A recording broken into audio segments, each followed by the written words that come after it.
C'est la fin de la première saison en fait, la saison 2 de l'Air Marchand à l'Hôtel de Ville de Québec, donc la première année, et il dresse son bilan à l'aube des vacances estivales. Bienvenue à Nouveau Info Québec.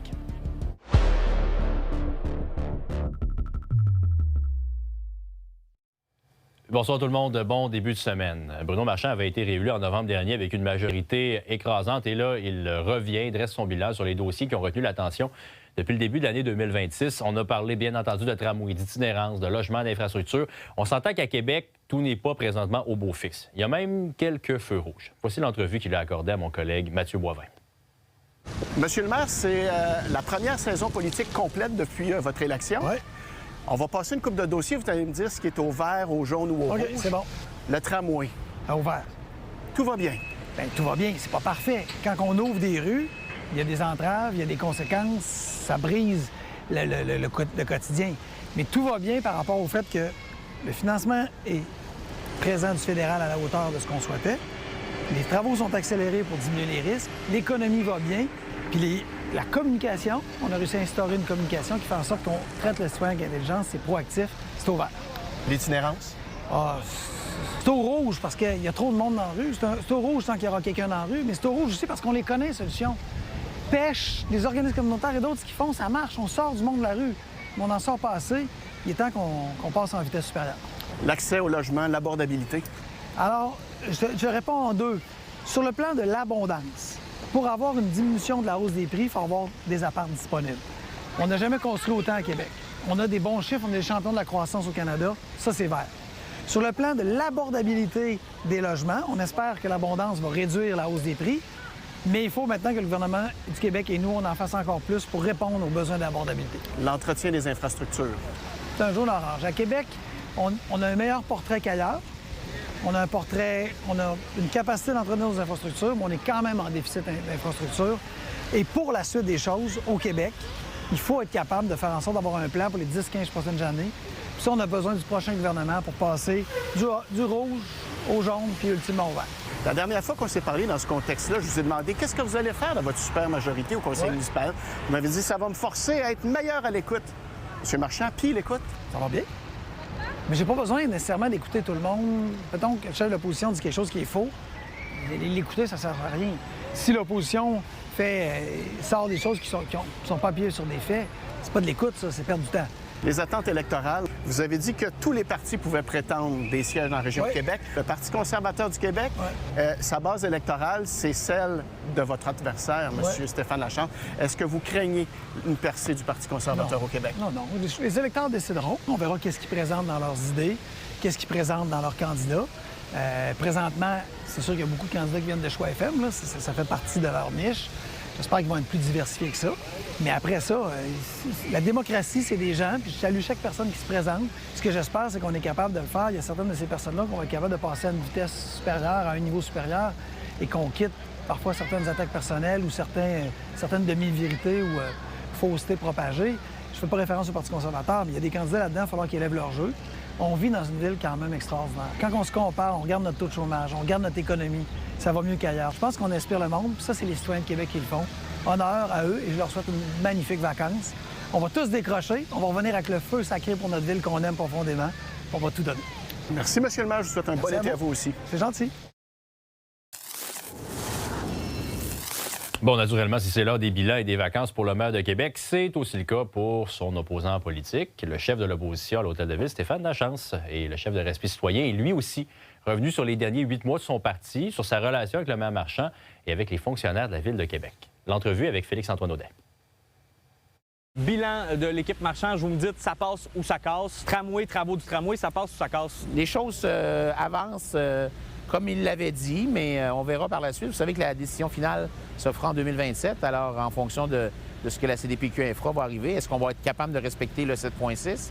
J'en doute, mais on verra. Alors, mais c'est sûr que pour le projet, pour moi, ça ça cassera toujours. Itinérance. Oui. Ce que la ville fait. Ça Non, passe ou ça casse? Ça casse. Ça casse à ce niveau-là. Je veux dire, ça fait quand même 2 mandats là, que Bruno Marchand dit que c'est une priorité pour lui. On veut faire quelque chose. Je dis pas que l'intention n'est pas là, mais on met rien en place. Abordabilité, disponibilité de logement. Le logement, écoutez, durant la campagne électorale, là, le maire nous avait dit qu'il voulait construire d'ici 2029 5000 maisons. Actuellement, là, la CHL nous dit qu'on est loin du compte. Je vous dirais, je suis méfié de mes raisins par rapport à ce dossier-là. Travaux d'infrastructure pour la ville. Au dernier rapport, on est 5,7 milliards en retard sur les infrastructures de la ville. Alors, on espère qu'il va y avoir un rattrapage. Le rôle de l'opposition, c'est de critiquer. Des fois, ça finit par donner l'impression qu'on trouve que tout va mal.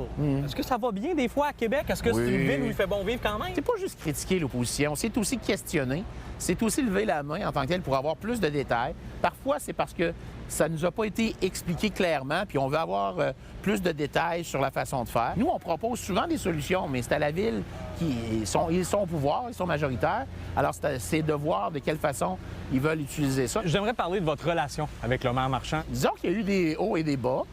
Moi, je suis pas là pour me chicaner, mais je suis pas là non plus pour dire faire la promotion de Bruno Marchand. Y a-t-il des choses qui ont changé dans votre perception de l'appareil politique? Au niveau de la collaboration de l'appareil municipal, je pensais pas qu'il y avait autant de proximité avec le pouvoir. Je pensais que c'était plus neutre.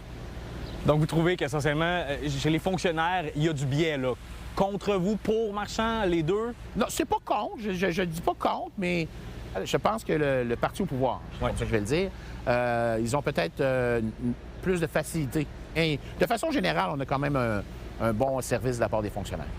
Comme politicien, est-ce qu'il y a quelque chose qui a évolué? Je pense que dans la première campagne électorale qu'on a eue au mois de novembre, on passait plus pour des chialeux, excusez-moi l'expression, mais là, on montre aux gens qu'on est capable de faire une analyse concrète et sérieuse des différents enjeux. Le dossier du tramway. Oui. Est-ce que vous êtes un peu pris avec une base qui ne veut rien entendre de constructif dans ce dossier-là? Je pense qu'il y a un peu d'éducation à faire. C'est sûr qu'il y a des purs et durs dans notre base, c'est évident. Par contre, ce qui nous a un peu offensé, c'est que on a eu le maire Marchand qui nous a dit pendant des mois que tout était financé, tout était fait, puis au final, ça s'est produit le 2 juin. L'élection provinciale qui approche. Oui. Vous en êtes jamais caché, vous êtes membre du Parti conservateur. Absolument. Est-ce que c'est quelque chose que vous espérez de les voir être élus? Ben oui, tout à fait, j'espère. Parce que souvent, on a l'impression que tous ceux qui sont là parlent sensiblement tous de la même voix. Alors là, on parle avec des gens qui ont une autre vision des choses. Merci, M. Lachance. Un grand plaisir. On revient maintenant sur le drame qui est survenu le 4 mai dernier. Souvenez-vous, c'était à Beauport. 2 enfants, 2 frères qui avaient été happés par un chauffeur. Et Caroline, on a des nouvelles de leur état de santé et ce sont des nouvelles qui sont encourageantes. Effectivement, des nouvelles encourageantes, quoique tout n'est pas encore derrière la famille. On se rappelle, il y a environ 1 mois et demi, les parents qui t'avaient rencontré racontaient, entre autres, que Jacob, 7 ans, était celui qui avait été blessé le plus gravement des 2 frères. On était d'ailleurs en attente d'évaluation pour voir quelles séquelles il resterait de cet accident-là. Donc aujourd'hui, en fait, dans les dernières nouvelles que les parents nous ont communiquées, Jacob poursuit sa réadaptation. On parle de progrès qui sont très encourageants quand même. Son côté gauche, maintenant, plus fonctionnel. On doit par contre travailler la motricité tous les jours. Là, on comprend qu'il y a encore des défis à ce niveau-là. Il peut marcher, même sous supervision.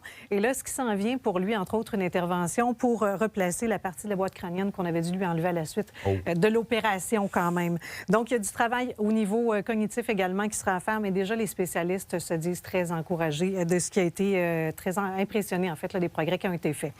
Pour ce qui est de Nicolas, 10 ans, lui, il a pu terminer son année scolaire de façon positive, notamment grâce à l'aide de son enseignante et du personnel également de l'école. Alors ça, c'est plus positif. Il reste encore aussi des défis, notamment psychologiques là, pour lui, parce qu'il a aussi, évidemment, subi un traumatisme à la suite de cet événement. Le chauffeur impliqué, là, on sait que sa cause est devant le tribunal. On en est où dans le dossier? Maintenant, pour ce qui est de Daniel Robitan, et lui, cet homme de 67 ans, là, on se rappelle, qui fait face à des accusations de conduite dangereuse causant des lésions. Il sera de retour devant la cour ce vendredi, la suite de cet accident-là. Donc, il y aura évidemment là, un développement peut-être le vendredi. Ce sera à suivre, mais on se rappelle que ça a beaucoup fait réagir. Il y a aussi un GoFundMe qui avait été lancé par l'attente des enfants à la suite du drame et ça a permis d'amasser quand même plus de 50 000 $ jusqu'ici. Merci, Caroline. Merci. Bonne soirée. Maintenant, il y a un bris d'aqueduc majeur qui a compliqué la circulation cet après-midi dans le secteur du boulevard Charest. Selon la Ville de Québec, le bris serait lié à des travaux de réparation d'une bonne fontaine. Ça devrait être réparé sous peu. La circulation avait été complètement fermée sur le boulevard Charest entre le boulevard Jean-Lesage et la rue de la Couronne. Et vous êtes nos yeux et nos oreilles sur le terrain, alors si quelque chose vous fait réagir dans l'actualité ou encore si vous souhaitez nous raconter votre histoire, je vous invite à m'écrire par courriel à js.bu@nouveau.info. Un tour également sur notre site web nouveau.info, question de voir ou revoir tous nos reportages ainsi que nos entrevues.